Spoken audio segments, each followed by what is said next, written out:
আসসালামু আলাইকুম গাইস, কেমন আছেন? আশা করি সবাই ভালো আছেন।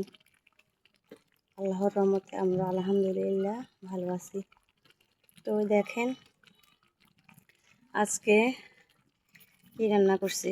আজকে রান্না করছি মুরগির চামড়া চুমড়া আর আলু দিয়ে ভুনা করছি, আর তিত করলা সিম দিয়ে আলু দিয়ে মাছ দিয়ে রান্না করছি। তো আজকে এতটুকুই রান্না করলাম। দেখেন কালারটা কেমন হয়েছে কমেন্টে জানাবেন। তো আমার রান্নাবান্না অবশ্য কমপ্লিট হয়ে গেছে অবশ্য, এখন নামাবো। তো দেখেন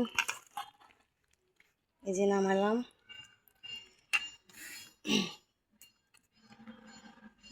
এই যে মুরগির চামড়া চুমড়া আর তরকারিগুলো তো দেখতেছেন।